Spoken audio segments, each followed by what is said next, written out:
ॐ नमः शिवाय गुरु सच्चिदानन्दमूर्तये निष्प्रपञ्चाय शान्ताय निरालम्बाय तेजसे। ॐ सहना भवतु सहनौ भुनक्तु सह वीर्यं करवावहै तेजस्विनावधीतमस्तु मा विद्विषावहै। ॐ शान्ति शान्ति। ॐ भद्रं कर्णेभिः शृणुयामदेवाः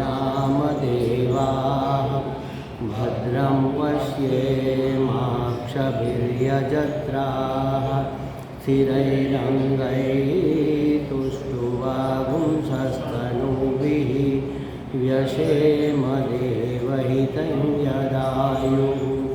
स्वस्ति न इन्द्रो वृद्धश्रवाः स्वस्ति न पूषा विश्ववेदाः स्वस्ति नस्तार्क्ष्यो अरिष्टनेमिः स्वस्ति नो बृहस्पतिर्दधातु। ॐ शान्ति शान्ति शान्तिः। हरिः ॐ श्रीगुरुभ्यो नमः। हरिः ॐ। नारद भक्ति दर्शन આપણે ભણીએ છીએ। દર્શન એટલે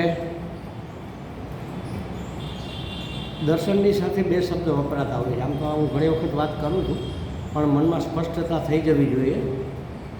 દર્શન કરવા અને દર્શન કરવું એ બંનેમાં ફરક છે। દર્શન કરવા એટલે મૂર્તિના સ્થૂળ સ્વરૂપમાં દર્શન કરવા અને દર્શન કરવું એટલે સમજવું, દૃષ્ટિ પ્રાપ્ત કરવી, એનું નામ દર્શન। ત્યાં દર્શન એટલે ફિલોસોફી અને અહીંયા દર્શન એટલે દેખવું એવો અર્થ થાય। ચાલો આપણે જેને ફિલોસોફી કહીએ, જેને તત્વચિંતન કહીએ, એ જીવનમાં આપણા વ્યવહારમાં આપણી સમજમાં ઉતરે એટલે સમજણ પ્રાપ્ત કરવી, એનું નામ દર્શન પ્રાપ્ત કરવું। અને પહેલાં દર્શન કરવા અને આ દર્શન કરવું। ભક્તિ સૂત્ર છે, નારદજીએ રચેલા ભક્તિ સૂત્ર છે 84। એ સૂત્રના આધારે આપણે ભક્તિનું દર્શન પ્રાપ્ત કરવાનો પ્રયત્ન કરીએ છીએ, ભક્તિને સમજવાનો પ્રયત્ન કરીએ છીએ। શું કામે સમજવું છે? જેથી આપણી દૃષ્ટિમાં પરિવર્તન થાય। દરેક શાસ્ત્રનો એક જ હેતુ છે, દૃષ્ટિ પરિવર્તન। અત્યારે મારી ખોટી દૃષ્ટિ, અહીંયા દૃષ્ટિ એટલે સમજ, મારી ખોટી સમજ છે કે હું સ્થૂળ શરીર છું, હું જન્મું છું, હું મૃત્યુ પામું છું, મને ભૂખ તરસ લાગે છે, કરતા ભોગતા છું, હું પ્રમાતા છું, હું સંસારી છું, હું બાપડો બિચારો છું, સમજો ને, હું પરાધીન છું, દુઃખી છું। આ જે કંઈ મારા વિશે મેં માનેલું છે એ દૃષ્ટિનું પરિવર્તન કરવાનું છે અને એ શાસ્ત્રનું કામ છે। 1 કલાકના સત્સંગ પછી, 1 કલાકના પ્રવચન પછી આપણે વિચારવું જોઈએ ખરેખર કે આ 1 કલાકનું આઉટપુટ શું। ઘણી વખત તો એવું બને, સારા મહાત્માઓ જ કહેવાય આમ તો, પણ 1 કલાક પ્રવચન કર્યા પછી આપણે વિચારીએ આઉટપુટ શું, તો કશું જ ન હોય। તો કાં એ મહાત્માનો તો દોષ નથી, અમારા સ્વામીજી એવું કહે કે અમે વાત રજૂ કરીએ અને તમારા મગજ સુધી ન પહોંચે અથવા તમે ન સમજો, તમને કંઈ પ્રાપ્ત ન થાય તો એ દોષ અમારો છે। એટલે આઉટપુટ શું નીકળે છે એનો વિચાર કરવો। આજે આપણે જે સત્સંગ કર્યો આમાંથી આપણા જીવનમાં ઉતારવા જેવું શું છે અને શું કામ ઉતારવું જોઈએ। પહેલાં તો આપણે કાંઈ નવી વસ્તુ શું કામે ગ્રહણ કરીએ? જે છે એ બરાબર છે, આમાં શું વાંધો છે? બધું બરાબર જ છે ને, શું તકલીફ છે? તો કે ભાઈ મારી જે કંઈ નાની મોટી સમસ્યાઓ જે મને લાગે છે એ સમસ્યાઓનું સમાધાન થાય, મારી પરાધીનતા ઓછી થાય, મારું દુઃખ ઓછું થાય, મારું અજ્ઞાન ઓછું થાય, મારો ભય ઓછો થાય, હું અભયમાં પ્રતિષ્ઠિત થઈ શકું। હર ક્ષણ એક અંદર ફડકો તો દરેક માણસને હોય જ છે, ભય તો અંદર રહેલો છે જ। એટલે હું કેવી રીતે અભય થઈ શકું? જો નિર્ભય નહીં, નિર્ભય વસ્તુ જુદી છે। નિર્ભય તો સૈનિકો હોય, અંદર ભય છે પણ સાહસ કરીને સામેવાળાને પાડી દેવાનો, ભલે મરી જાય તો મરી જાય, પણ જવું છે એમ. આ નિર્ભયતા છે. ડરવું નહીં, ડર છે પણ ડરવું નહીં, એનું નામ નિર્ભયતા. અને અભય એટલે ભયનો અભાવ જ, ભય જ ના હોય. આત્માની અંદર, તત્વની અંદર, પરમાત્માની અંદર, ચૈતન્યની અંદર ભય નામની કોઈ વસ્તુ જ નથી. ભય તો મૃત્યુથી શરૂ થાય, શરૂઆત ત્યાંથી થાય. બાકી પછી બીજા બધા ભય એને આજુબાજુ વીંટળાઈ મળે. તો હું તો સત સ્વરૂપ છું, અમર છું, તો પછી ભય ક્યાં હોય? અમૃત સ્વરૂપને ભય તો હોવાનો જ નથી, મરવાનો કે મર્યા કાંઈ લૂંટાઈ જવાનો. અને બધું જ એક છે, બીજું જ નથી, તો ભય ક્યાંનો? દ્વિતીય દ્વયમ ભયમ ભવતી. બીજું હોય તો ભય હોય કે ભાઈ મને લૂંટી લેશે, મારું કંઈક કમસે કમ મારું સન્માન નહીં જળવાય, મારા વિશે શું વિચારશે, આટલું કમસે કમ આપણને ડર તો હોય ને કે મારા વિશે કોઈ શું વિચારશે. તો એ બધું નીકળી જાય. એના માટે મને આઉટપુટ શું મળ્યું આજે, આટલું દરરોજ વિચારવું હોય. આપણે શેની ચર્ચા કરીએ છીએ? ભક્તિની ચર્ચા કરીએ છીએ. અને એમાંય હવેનું સૂત્ર છે, આપણે શરૂઆત કરીએ ને કે 61મું સૂત્ર, જે ગૌણી ભક્ત છે એટલે કે સાધક ભક્ત છે, એ અનન્ય ભક્તિ સુધી પહોંચવા માટે એણે શું કરવું જોઈએ? અનન્ય એટલે જેના જીવનમાં બીજી કોઈ વસ્તુ મહત્ત્વની હોય જ નહીં, એને અનન્ય કહેવાય. એક જ માત્ર પરમાત્મા અથવા એક જ માત્ર પરમાત્માની ભક્તિ. તો જે ગૌણી ભક્ત છે, જે સાધક ભક્ત છે, એ સિદ્ધ ભક્ત બને એના માટે એણે શું કરવું જોઈએ, અથવા એણે પોતાના મનને કેવું બનાવવું જોઈએ, એના માટે 61મા સૂત્રમાં વાત કરી છે. આપણે શરૂઆત કરી હતી, એક વખત વાંચીએ પછી પાછું થોડું આગળ લઈએ. લોકહાનૌ ચિંતાન કાર્યા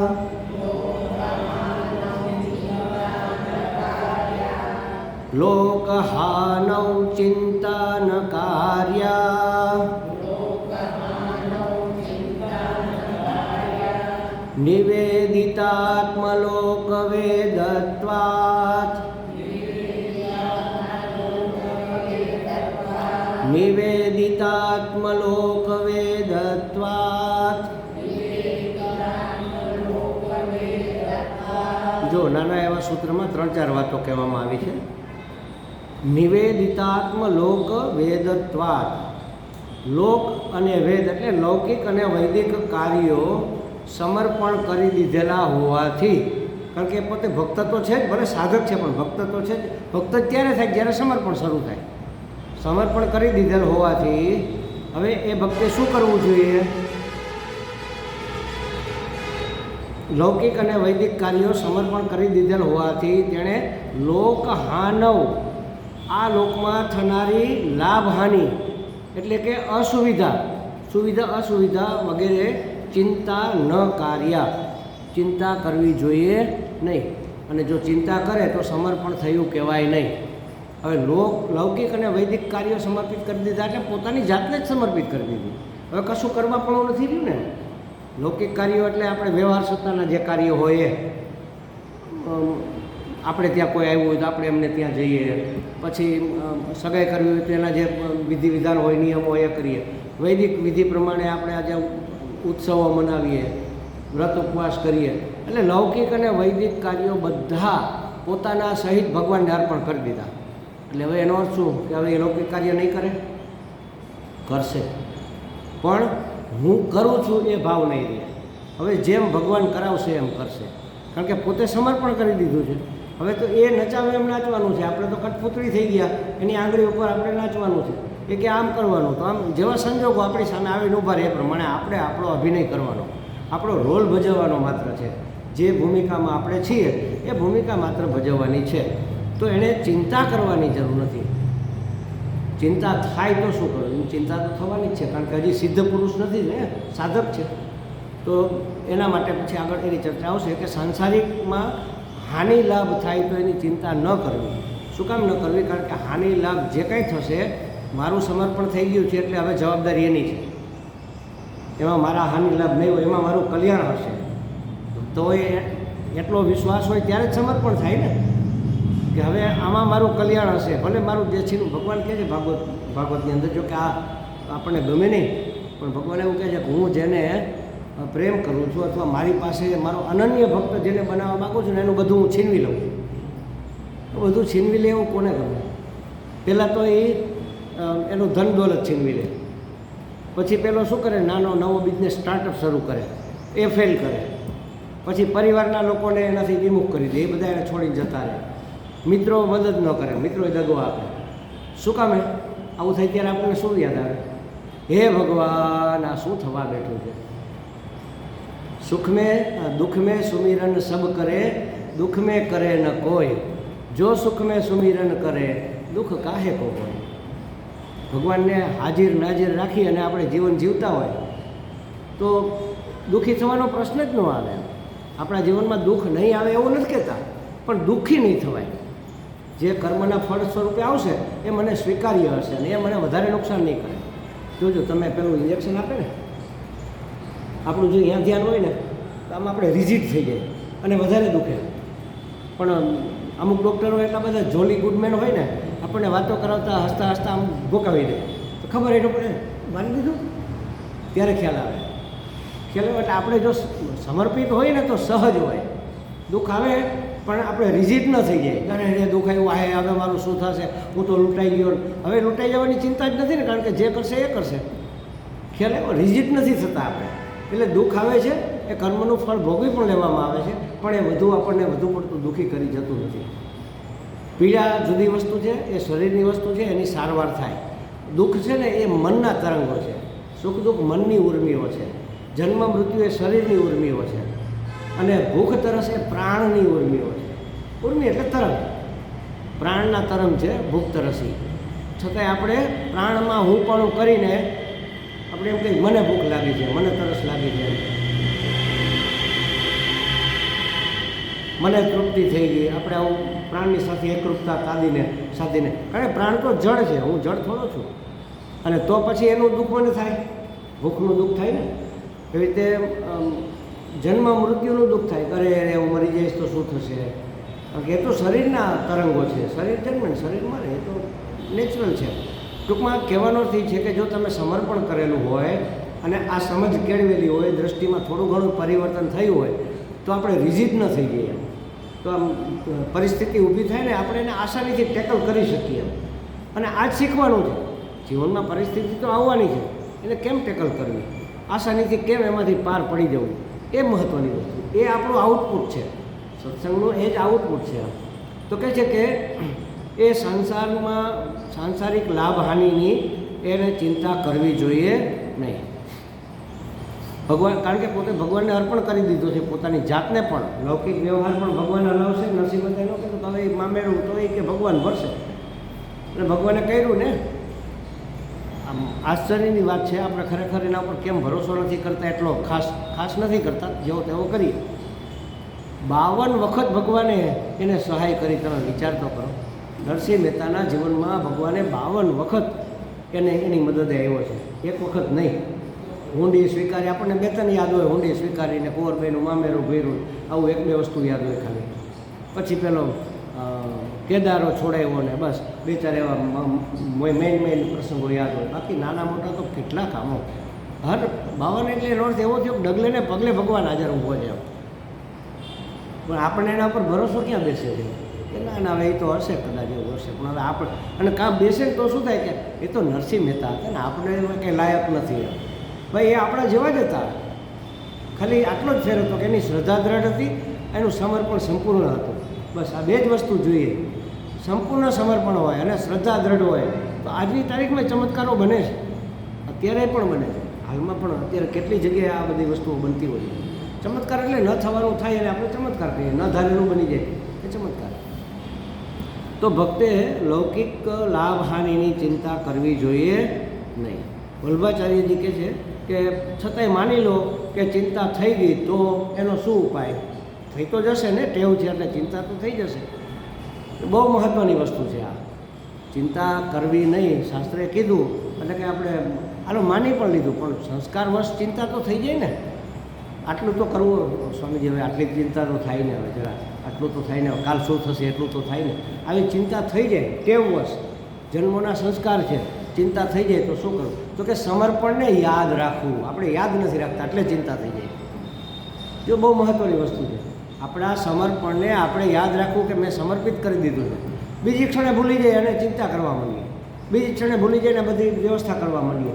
પેલું કાલે નહોતું આપણે ઉદાહરણ આપ્યું, ભગવાન જમતા જમતા ભાગ્યા કે મારો ભક્ત મુશ્કેલીમાં છે અને હું મદદરૂપ થાવ એમ, અને દરવાજાથી પાછા આવ્યા. રૂક્ષ્મણીજી પૂછે કેમ શું થયું, તો કે હવે એને પોતે સામો પથ્થર ઉપાડી લીધો, હવે એ લડી લેશે. કારણ કે ભૂલી ગયો સમર્પણ, એટલે પોતે વ્યવસ્થા કરવા માંડ્યો. પોતે કાંઈ ન કરવું એવું નહીં, પણ ભગવાનનો ભરોસો હોય તો બધામાંથી મુક્ત થઈ શકાય. બધી જ વસ્તુઓમાંથી એટલે બહુ સરળ થવું પડે આના માટે, બહુ એટલે બહુ સરળ થઈ જવું પડે. આપણી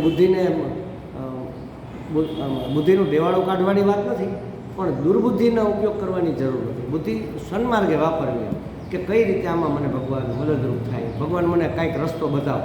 આપણે એની પાસેથી રસ્તો માગીએ, આપણી બુદ્ધિના રસ્તાઓ ન અપનાવીએ. એમ તો કહે છે કે માનો કે વિસ્મરણ થઈ જાય તો તેનો ઉપાય છે એને સદા સર્વદા પોતાના સમર્પણને સ્મરણમાં રાખવું, સતત સ્મરણમાં રાખવું કે ભગવાન બેઠો છે ને, મેં તો એને સમર્પણ કરી દીધું છે, હવે એ જાણે ને એનું કામ જાણે. જ્યારે બાળક માના ખોળામાં આવીને બેસી જાય પછી એને ક્યાં ચિંતા હોય, કંઈ પછી ચિંતા માં કરે. એની પાછળ કૂતરું દોડ્યું હોય શેરીમાં એટલે દોડીને આવીને શું કરે, મને ખોળા ઘૂસી જાય. પછી માને કહેતો નથી કે માં ઓલા કૂતરાને તગડ મને કડવા આવે, એમ કહેવાની જરૂર જ નથી ને. એ બેસી ગયો, બસ હવે બાકી જવાબદારી માની. તો આ તો માની માં છે, કરુણાનો સાગર છે એમ, અને નિત્ય કલ્યાણી છે, હંમેશા કલ્યાણ કરનાર છે. તો એકવાર સમર્પણ કરી દીધા પછી શેની ચિંતા નહીં કરવાની, તો દેહના સુખ દુઃખની, વ્યાધિ આવે કે સુખ આવે કે દુઃખ આવે એની ચિંતા નહીં કરવાની. મનના માન અપમાનની ચિંતા નહીં કરવાની. આ આપણને બહુ થતી હોય કે નહીં આવું થશે તો પછી આપણે આબરૂ શું રહેશે એમ, તો એની બહુ ચિંતા નહીં કરવાની. જેમ ઈશ્વર કરાવે એમ કરવાનું. અને કોનું માન હંમેશા જાળવવાનું છે અને કોનું અપમાન હંમેશા થયું છે. જેને હળદૂત કરીને કાઢ્યો એને ગાદીએ બેસાડીએ છીએ, અને જેને ગાદીએ બેસાડ્યો એને રસ્તે રખડતા કરી નાખીએ. આ લોકોનો કંઈ વ્યવહાર કંઈ કોઈ સ્ટાન્ડર્ડ હોતો નથી એમ, એટલે એની બહુ ચિંતા કરવા જેવું નથી એમ. એક મહાત્મા, બહુ સારા મહાત્મા, બની ગયેલી ઘટના છે મહારાષ્ટ્રની. બધા એને ભગવાનની જેમ પૂજે એમ, એટલા બધા સાત્વિક પુરુષ. અને ગામના નદીને કિનારે, નાનું એવું ગામડું હતું, નદીને કિનારે ઝૂંપડી બાંધીને ત્યાં રહે, અને બધા એને ભગવાનની જેમ પૂજે. એમાં એક વખત રાતના અડધી રાતે એક દીકરી દોડતી આવી અને મહારાજને કીધું, મહારાજ કાં તમે બચાવો નહીંતર હું મરી જાઉં. તો કે શું થયું, પણ એ તો કે કહેવાય એવું નથી, પણ છતાંય મારે કીધા વગર છૂટકો નથી. એ કે હું ગર્ભવતી છું, આમ કુંવારી છું. તો કે કેવી રીતે, કે એ હું નહીં કહું, એના માટે કોણ જવાબદાર છે કોણ છે એ હું નહીં કહી શકું. તમે જે રસ્તો થાય એ કરો પણ મને બચાવો. તો કે કાંઈ વાંધો નહીં બેટા, આવી જાય, નહીં જાય. તો સવારે ઓલા બધા ગોતે ઓલી દીકરી ક્યાં ગઈ, તો ખબર પડી કે મહારાજની ઝૂંપડીમાં છે. તો આવીને કે આ તમારી પાસે કેમ છે એ કે, અને ખબર પડી કે આ તો ગર્ભવતી. ઓલી છોકરી કીધું કે આ મહારાજનું સંતાન છે એમ. ગામ લોકોએ મારી ધોકાઈને કાઢી મૂક્યા. ગામને સીમાડે જઈને બેઠા ઓલી દીકરીને ભેગી લઈને. થોડાક દીથી આ બધું થયું પછી જેની સાથે એને સંબંધ હતો એને એમ તો થાય ને કે ભાઈ મારું સંતાન છે, મારું બીજ છે, અને ગમે એમ કરીને પછી એને હિંમત થઈ એટલે એણે સ્વીકાર કર્યો કે ના, એ અમારે આ સંબંધ હતો. અને એ પછી મહારાજને બધા દંડવત કરીને ખૂબ માફીઓ માગી અને વિનંતી કરીને પાછા લઈ આવીને બેસાડ્યા. હવે તો હતું એના કરતાં માન ડબલ થઈ ગયું. એટલે આ બધું ઘડીકનું છે. માન અપમાન કાંઈ નક્કી નથી, ક્યારે જીવનમાં શું આવે, ક્યારે પ્રારબ્ધમાં શું આવે. આ મહાપુરુષો તો બીજાના દુઃખ માથે ઓઢી લેવા માટે તત્પર હોય છે, કાંઈ વાંધો નહીં. એક ભાગવતની અંદર એક કથા આવે છે. એક ભક્તે કીધું કે હે ભગવાન, બધાના દુઃખ મને પ્રાપ્ત થઈ જાવ એવું કરો. બધાના હૃદયમાં હું બેસું. તો કે હું બેઠો છું ને, તારે બેસવાની શું જરૂર, કે તમે તો ખાલી સુખ લ્યો છો, હું બધાના દુઃખ લઈ લઉં. બધાના દુઃખ લેવાની તૈયારી. એમ કેટલી કરુણા હશે એ ભક્તની અંદર. તો એટલે કહેવાનો અર્થ એ છે કે જ્યારે આપણે સમર્પણ કર્યું છે ત્યારે ચિંતા કરવાની જરૂર નથી. એકવાર સમર્પણ કરી દીધા પછી દેહના સુખ દુઃખ આવે, મનના માન અપમાન થાય કે ધનની હાનિ લાભ થાય તો પણ આપણે એની ચિંતા કરવી જોઈએ નહીં. કોઈ પણ સંબંધે લૌકિક હેતુથી ચિંતાનું ચિત્તમાં આવવું એ તો મનની દુર્બળતા કહેવાય. અને છતાં જો આવે તો આપણે શું કરીએ છીએ મોટે ભાગે, તો ભગવાનને શરણાગત થઈ જઈએ અને પછી ભાર ભગવાન ઉપર નાખીએ કે ભાઈ ભગવાન કરશે ને બધું. એ કરશે, આપણે એને ભાર નથી નાખવાનો. આપણે ભગવાનના સેવક બનવાનું છે કે એને આપણો સેવક બનાવવાનો છે? આપણે એને સેવક બનાવીએ. હે ભગવાન આટલું કરી દે, હે ભગવાન તેટલું કરી દે. તો તારો નોકર છે ભગવાન? તે નોકર બનાવ્યો છે કે તું સેવક બન્યો છો કે એને સેવક બનાવ્યો? ભગવાન પાસેથી મારે બધુંય જોઈએ છે, ભગવાન જ નથી જોતો. કોઈ એમ કીધું કે હે ભગવાન તું મને પ્રાપ્ત થઈ જાય, હે ભગવાન મને આ આપી દે ને હે ભગવાન મને તે આપી દે, હે ભગવાન મને માન મળે ને હે ભગવાન મને સન્માન મળે એવું કર ને હે ભગવાન મને ધન મળે એવું કર. તો ભગવાન મળે એવું કોઈ જોતું નથી. એ રીતે અમારે એક સ્વામીજી હતા ને કહેતા, ગુરુ હોય ને એ ગુરુ કો સબ માનતે હૈ લેકિન ગુરુ કી કોઈ નહીં માનતા. મોટા મોટા મહાત્માઓને પછી વટ કરી શકે ને આ એ અમારા ગુરુ છે. જો ઓલા મોટા મહાત્માની હા એ મારા ગુરુ છે. તો ગુરુની એક વાતે માનવાની તૈયારી ન હોય. ગુરુ કો સબ માનતે હૈ, ગુરુ કી કોઈ નહીં માનતા. એવી રીતે ભગવાનને આપણે માનીએ છીએ પણ ભગવાનને માગતા નથી. માગીએ છીએ સંસાર જ, માગીએ છીએ અનુકૂળતા જ, આપણા મનની વસ્તુ માગીએ છીએ. ભગવાનના મનની વસ્તુ થવા દેવાની આપણી તૈયારી નથી. એમ ભગવાન તો મૂર્ખ છે, એને શું ખબર પડે મારું ઈચ્છે એમાં છે એમ. આનો અર્થ તો આ જ થાય ને, હે ભગવાન આમ કરતો નહીં આમ કરજે. એનો અર્થ શું કે ભગવાનને નહીં ખબર પડે, મને ખબર પડે છે.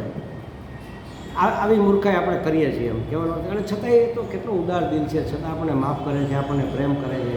વારંવાર આપણે એને દગો દઈએ, વારંવાર આપણે એને અડધૂત કરીએ, વારંવાર એનું અપમાન કરીએ, છતાં એ તો માત્ર પ્રેમ કરવાનું જ જાણે છે, એને બીજું આવડતું નથી. તો ભગવાનને આપણે સેવક બનાવવાના છે કે આપણે સેવા કરવાની છે? તો કે ભગવાન એની મરજી મુજબ કરશે એવું માનવાને, આપણી મરજી મુજબ ભગવાન આપણી મરજી મુજબ કરે એવું માનવાને કોઈ કારણ નથી. એની મરજી મુજબનું થશે ને તો વધારે સારું થશે. કારણ કે મને ક્યાં સુધી દેખાય? અહીંથી આ દરવાજા સુધી દેખાય. હું અગાસી ઉપર ચડું તો આ રોડ દેખાય. તો ભગવાન ઉપર બેઠો એને આખું ભાવનગર નહીં આખું વિશ્વ દેખાતું હોય કે કાલે શું થવાનું છે એને ખબર છે, આપણને ખબર નથી. એટલે એના મનનું થાય ને એ વધારે હિતકારી હોય છે હંમેશા. ભગવાનના મનનું, અમારા સ્વામીજી એવું કહેવાય, આપને મન કી જબ નહીં હોતી તબ ઉસકે મન કી હોતી है. જ્યારે આપણા મનનું ધાર્યું ન થાય ને ત્યારે સમજવાનું કે આ એના મનનું ધાર્યું થયું છે અને એમાં હિત છે, એમાં કલ્યાણ છે, એમાં સુખ છે. ભલે અત્યારે ન દેખાતું હોય પણ દેખાશે ત્યારે સમય આવશે ને ત્યારે હા સારું થયું, આપણે આ ધાર્યું તેવું ન થયું, નહીંતર તો શું થાતે. ઘણી વખત એડમિશન જોતું ને આપણે જે ફેકલ્ટીમાં એમાં ન મળે બીજે મળે ત્યારે થોડી વાર એમ થાય કરે જો અમારા બધા મિત્રોને એમાં મળી ગયું ને મને એમાં ન મળ્યું, આમાં મળ્યું. પછી ખબર પડે કે આમાં મળ્યું સારું થયું, આમાં મળ્યા હોત તો આપણે એમને વેઠ જ કરવાની થાય. એવું ઘણી વખત થતું હોય છે. એટલે પણ જ્યારે સંકટ આવે, અભાવ આવે ત્યારે શું કરવું? ત્યારે સ્મરણ રહેતું નથી. ત્યારે સ્મરણ રાખવું, શું કહે પહેલાં બળપૂર્વક, ઈરાદાપૂર્વક યાદ રાખવું કે હું તો સમર્પિત છું અને હવે ભગવાનને જે કરવું એ કરશે. આ બધું આપણે હરિજીને સોંપી ચૂક્યા છીએ એમ. સર્વેશ્વરને આપણે બધું સોંપી ચૂક્યા છીએ. એટલે ચિત્તની દશા ચિંતામગ્ન ન થવી જોઈએ ટૂંકમાં. તો પ્રસન્નતા જળવાઈ રહી. આપણે તો પ્રસન્ન જ જોઈએ છે આપણી જાતને, તો જ પ્રસન્નતા જળવાઈ રહી એમ. અને એ જે કરવા ઈચ્છે એમાં આપણી સંમતિ હોવી જોઈએ.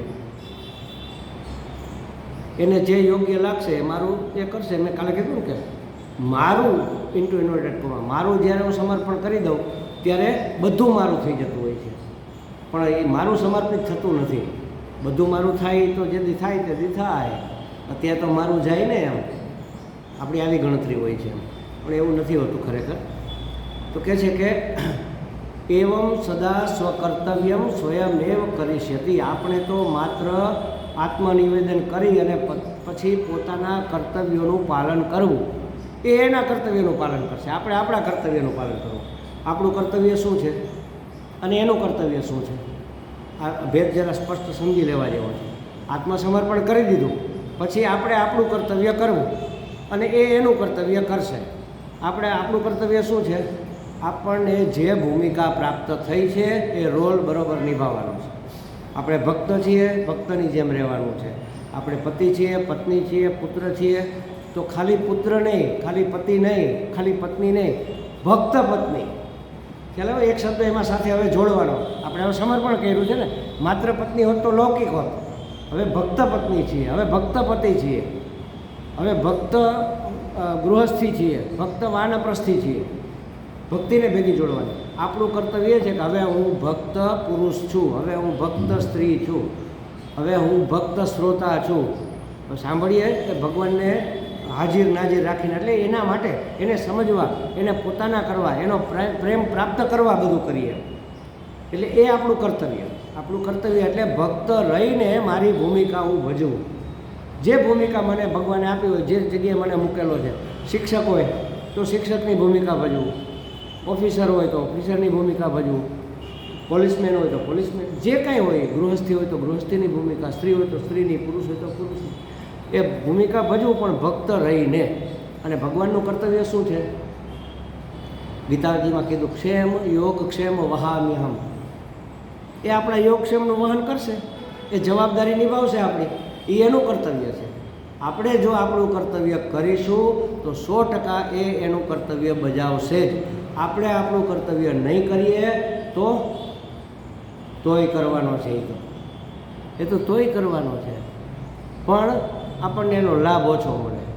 ઉત્પાદ થયા પછી હાશ થાય એમ, ઓલું ઉત્પાદ થયા વગર પહેલેથી જ હાશ થાય, આટલો ફેર પડે. આપણે જો આપણું કર્તવ્ય નહીં બજાવીએ તો ઉત્પાદ થશે, પરિસ્થિતિ વિકટ આવીને ઊભી રહેશે, અને તોય ભગવાન છેલ્લે બચાવવાનો જ છે. ત્યારે ત્યાં ઘાસ બચી ગયા, પણ પહેલેથી જ હાશ થઈ જાય જો કર્તવ્ય બજાવ્યું હોત તો. એટલે આપણે આપણું કર્તવ્ય બજાવીએ, આપણી ભૂમિકા ભજવીએ, અને યોગ્ય રીતે એટલે ભક્ત થઈને, ભક્ત એટલે સમર્પિત થઈને દૃઢ શ્રદ્ધા અને વિશ્વાસ સાથે, અને એનું કર્તવ્ય બજાવશે. યોગક્ષેમ અત્યારે કોણ યોગક્ષેમ વહન કરે? એ જ કરે છે ને. હું કરું એ જ અજ્ઞાનતા, શકટનો ભાર જેમ સ્વાનતા. અને આપણને લાગે કે આ બધું હું કરું છું, આપણાથી તો એક ભૂંજો પાપડે ન ભાંગે. હું તો ઘણી વખત કહું છું, સામાન્ય ઉદાહરણ છે, પણ આપણે હું પહેલાં શર્ટ પહેરતા ને, તમે લોકો બધા પહેરો જ છો ને, તો ઉતાવળમાં ક્યારેય પહેલું બટન ને બીજું ગાજામ નથી દેવાઈ ગયું? બહુ બુદ્ધિશાળી છે તો કેમ ભૂલ થઈ ગઈ? આપણને બટન દેવાની એ ત્રેવડ નથી. એક મહાત્મા તો એવું કહેતા કે ભાઈ પેટમાં ગડબડ થઈ જાય ને તો દરવાજામાં પાટા મારી મરી જાવ તોય લેટ્રિન ન ઉતરે. જો તમારે લેટ્રિન કરવાની ત્રેવડ નથી, બીજી તો નથી કંઈ, બીજી તો ક્યાં વાત કરવી એમ. એટલે આપણને લાગે છે હું કરું, બાકી કરે તો એ જ છે, એ જ યોગક્ષેમનું વહન કરે છે. પણ જે ભક્ત હોય ને એને આ વસ્તુ રિયલાઇઝ થાય, એને સમજાય. બાકીના તો અહંકાર હંમેશા આગળ આવીને ઊભો રહેવાનો છે ને, કે આ તો મેં કર્યું, અને હું ન હોત તો તમારું શું થાત? આવું તો હું બોલતો હતો કે અરે છોકરાઓ કંઈ ભૂલ કરે ને તો આપણે વઢીએ, અરે તમારું શું થશે? આ તો ઠીક છે અમે છીએ, નહીં તો તમારું શું થાત? હવે નથી ને ત્યારે ખબર પડી કે આપણા કરતાં અનેક ઘણું સારું થયું. એનો અર્થ એ કે આપણે જ નડતા હતા. અનેક ઘણો વિકાસ થયો એ લોકોનો, અનેક આમ સામાજિક પ્રતિષ્ઠા પણ થઈ, આર્થિક સમૃદ્ધિ પણ થઈ, બધું ખૂબ ખૂબ મોટે પાયે વિકાસ થયો. એટલે હવે આપણે નથી કરે, આપણે તો આપણી જાતને કોઈ હું એ માનતા હતા. થોડાક સમાજમાં પ્રતિષ્ઠિત થઈ ગયા ત્યાં તો આપણે આપણી જાતને કંઈનું કંઈ માનવા માંડ્યા હતા. એટલે આ બધી વસ્તુ બધામાં હોય જ છે એમ, એવું નથી. અને સમજાય છે મોડું, પણ તો ભગવાન ક્યાં કાંઈ વાંધો નહીં, મોડું સમજાણો ને દીકરા આવી તો ગયો છેલ્લે, કાંઈ વાંધો નહીં. શું કહે, સાંજે ઘરે પાછો આવે અને ભૂલો પડ્યો ન કહેવાય એમ, પાછા આવી જવું સાંજ પડે એની પહેલાં. તો કહે છે કે આપણે આપણા કર્તવ્યનું પાલન કરીએ તો ભગવાન પણ એના કર્તવ્યનું પાલન કરે. એક પાઠ વેદમાં આપણે કાલે વાત કરી, લોક વેદ શીલત્વાત, એવો શીલ શબ્દ વચ્ચે આવે છે. લોક વેદત્વાતને બદલે લોક વેદ શીલત્વાત. શીલ એટલે સ્વભાવ, આપણા સંસ્કારો મુજબ. જો મનુષ્ય જન્મે ને ત્યારે કોરી પાટી હોય, છતાંય બાળકોમાં અમુક બાળક જુઓ તો બહુ એગ્રેસિવ હોય, અમુક બહુ ખીજાળ હોય, અમુક બહુ ઠંડો હોય, અમુક બહુ ઉતાવળી હોય. આવું કેમ? એક જ માના બે દીકરાઓ છે, ઘણી વખત તો ટ્વિન હોય, તો એના સ્વભાવમાં જમીન આસમાનનો ફેર હોય. કયા સંસ્કાર લઈને આવ્યો છે એના ઉપરથી એનું, આપણે જન્મોના સંસ્કાર એક નહીં, બધા જ પશુ પક્ષીના સંસ્કાર આપણી હારે લઈને આવેલા છીએ. ઝાડપાનનાય છે, ઘણી વખત જડતા નથી આવી જતી આપણને, તમે બેઠા છે કાંઈ નથી કરવું, આમ જડતા જેવું લાગે આપણને, કેમ કે આમ અંદરથી ઉત્સાહ ન આવે, એમ એ જડતા છે. તમસ આવે, તમસ છે એ જડતાનું પ્રતીક છે.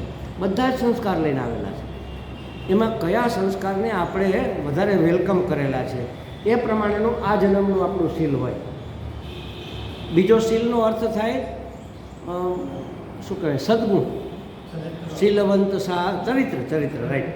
શીલવંત સાધુને કે ને પેલું ભજન છે ને ગંગા સાથે, શીલવંત સાધુએ શું ન કરવું. હા, એટલે એ શીલવંત એટલે ચરિત્રવાન. પણ ચરિત્ર એટલે તમારા વ્યક્તિત્વના લક્ષણો. પછી એગ્રેસિવ હોય તો એ પણ એનું ચરિત્ર છે, અને સજ્જન હોય તો એ ચરિત્ર છે, નાલાયક હોય તો એનું ચરિત્ર જ છે. અને નાલાયક હોય તો આપણે એને ચરિત્રહીન કહીએ, અને આને ચરિત્રવાન કહીએ. એટલે ચરિત્ર શબ્દ સદ અર્થમાં વપરાય છે, સારા અર્થમાં વપરાય છે. શીલ પણ સારા અર્થમાં. તો કે શીલ એટલે કે સ્વભાવ એ ભગવાનને સમર્પિત કરી દેવામાં આવે તો ચિંતા થાય. તો ચિંતા ઘણાને ચિંતાનો સ્વભાવ હોય ને, ખાસ કરીને માતાઓને હોય, બહુ જ ચિંતા હોય. નાની નાની વાતમાં ચિંતાઓ થતી હોય. હાય શું થશે, હાય શું થશે, આમ જલ્દી પહેલાં થઈ જાય. કંઈક નાની મોટી ઘટના બને ને હવે શું થશે, હવે શું થશે, આવું થઈ જાય. લાગણીશીલ વધારે હોય ને એટલે. તો કે તમારો સ્વભાવ ભગવાનને સોંપી દીધો છે તો ચિંતા પણ એનો એક ભાગ જ છે. ચિંતા એમને સોંપી દો ને. તો કે શીલ સ્વભાવ પણ ભગવાનને સમર્પિત કરી દેવામાં આવે ત્યારે મારો ચિંતા કરવાનો સ્વભાવ પણ સમર્પિત થઈ જાય. હવે ચિંતા તું કર, હું ચિંતન કરીશ, હું તારું ચિંતન કરીશ. રામ રામ રામ રામ રામ રામ. શેનું ચિંતન કરવાનું? નામનું, રૂપનું, ગુણનું, લીલાનું, એના પરાક્રમનું એ ચિંતન કરવાનું. એણે કેને કેવી રીતે, કયા ભક્તને કેવી સહાય કરી હતી, એનામાં કેવી ઉદારતા છે, કેવો પ્રેમ. જ્યારે આપણે એના કોઈ ગુણની વાત કરીએ ને તો એનું આવાહન થતું હોય છે. કોઈ પણ માણસને એના ગુણની વાત કરો ને તો એ ગુણનું આવાહન થાય. માનો હમણાં આ ઉતાસણી ગઈ, હોળી ગઈ ને, તો આ લોકો ઘેરે આવ્યા હશે તમારે ત્યાં ફાળો લેવા માટે આવે ને. એમાં અમુક જે મોટું ઘર હોય ત્યાં પછી સાંજે આવે, દિવસના ન આવે. કારણ કે શેઠજી સાંજે ઘેરે હોય ને એટલે આવે, 2-3 જણા આવે. પછી એક નહીં, એમાં એકાદો એનો ખાસ ઓળખીતો હોય, એકાદો કંઈક પ્રતિષ્ઠિત થોડોક હોય જેની છાપ સારી હોય, મુનિજીને ભેગા લઈ જાય એમ જરા. એટલે એમ લાગે કે ના કંઈક બધા.